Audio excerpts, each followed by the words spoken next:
Hello everybody, I'm Ava and this is my video on why I perceive the Protestant Reformation to be more of a negative event that occurred in European history. So I'd like to preface this by saying that I do ultimately agree with Martin Luther and his takes on the Catholic Church's abuses.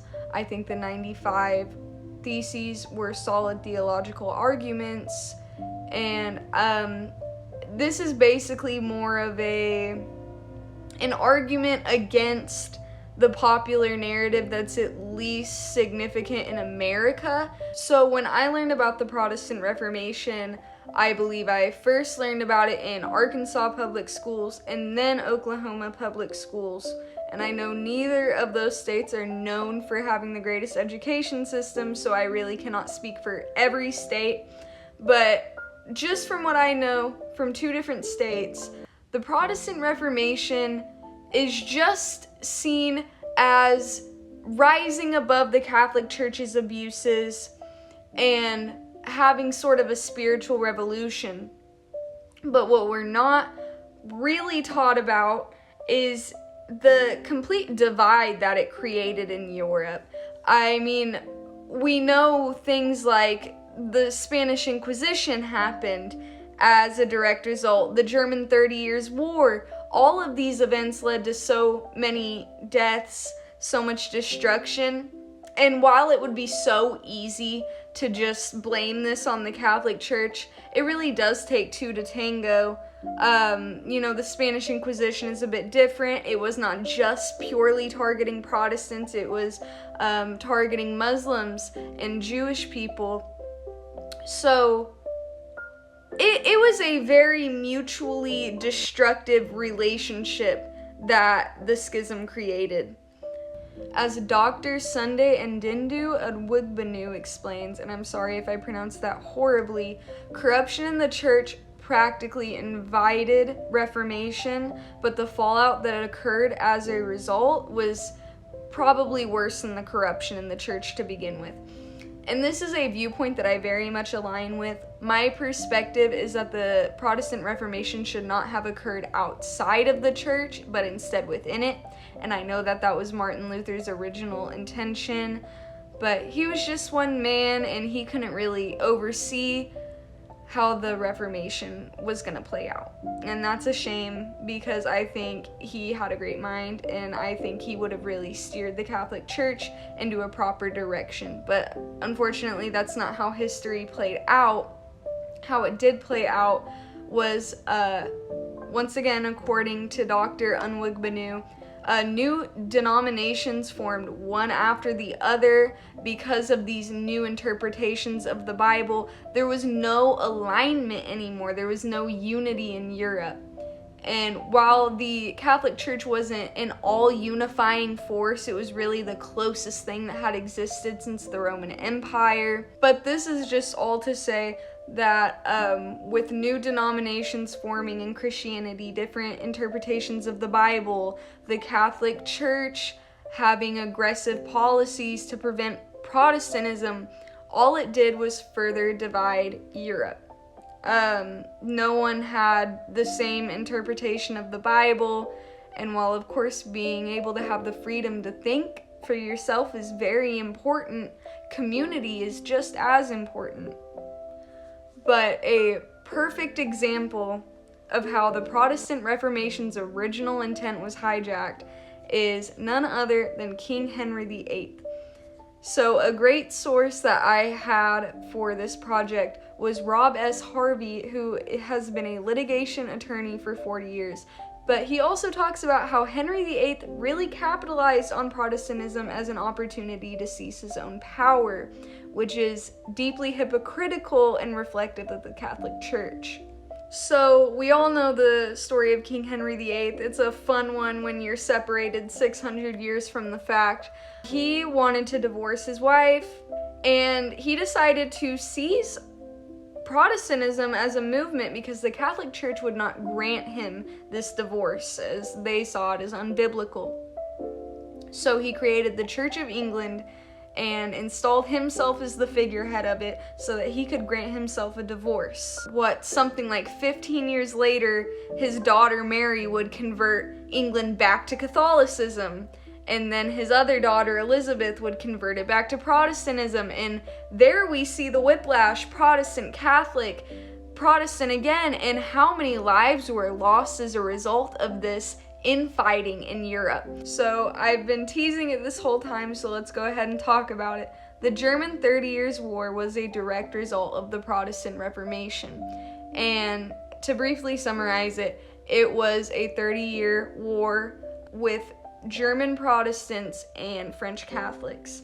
And estimates range from 4 to 8 million people dying as a direct result of this war. And Europe's population was anywhere from 40 million to 80 million at this time. So to put it into perspective, the 30 Years' War may have resulted in the deaths of about 10% of the European population. Let's just take in the 30-Year War and the Spanish Inquisition, and we can conclude that as a direct result of the Protestant Reformation, so many unnecessary deaths were caused. So much destruction, so much loss, and it's easy when you are 600, 500 years separated from these events to not truly grasp how devastating these would have been to the people who were alive at this time. And I really urge you to think of these historical events more critically instead of thinking of them in such a black and white lens that they were purely positive or purely negative, and really start factoring in other events that they led to. I think it's just really important. I think historical literacy is super important, and that's the main thing that's driven this project for me. Another note that I had from my great source of Dr. Sunday Onwugbenu, he says that some Germans still consider the 30 Years' War to be more devastating than both world wars. So I also want to talk about the French Revolution, and the French Revolution is very similar to the Protestant Reformation in what it hoped to achieve, which is kind of taking down this absolute monarch, which would, for the Protestant Reformation, would have been the Pope. For the French would have been King Louis XV, because they recognized these abuses. But the powers that they were replaced by as a result were not much better than what they started with. So for Protestantism, a good example is King Henry VIII. King Henry VIII did not replace the Pope as an absolute monarch in any positive sense. He didn't really drive any positive change in England. In fact, his daughter's colliding religious beliefs only resulted in more war and devastation. And for the French Revolution, so many innocent people were killed, and Napoleon ended up replacing the monarchy, and Napoleon was just as tyrannical, if not more tyrannical, than the French monarchy. So we can see that all revolution is not good revolution. In fact, much revolution is more destructive than what it sought out to reform. As my source Joseph Loconte argues, the Protestant Reformation and the French Revolution share significant similarities in their outcomes, for which I would have to wholeheartedly agree. So I would like to sort of wrap up my point with coming back to my source, Robb S. Harvey, the litigation attorney. And in this source, he talks a lot about how the Protestant Reformation really inspired the U.S. legal system, which I think is a great example of why our education system is so biased in favor of it.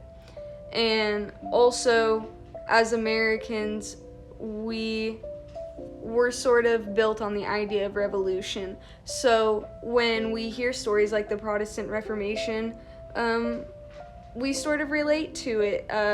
It shares our ethos. We can just see with stuff like the French Revolution that revolution is oftentimes extremely detrimental. And I just beg the question, why don't we apply this same lens to the Protestant Reformation? Yes, its intentions were good, so were the French Revolutions, and both had very similar fallouts. So I would like to wrap up my video essay with a quote from my favorite source, Reynolds. And he says that in the Protestant Reformation, reformers lost sight of their true role, which was being stewards to God.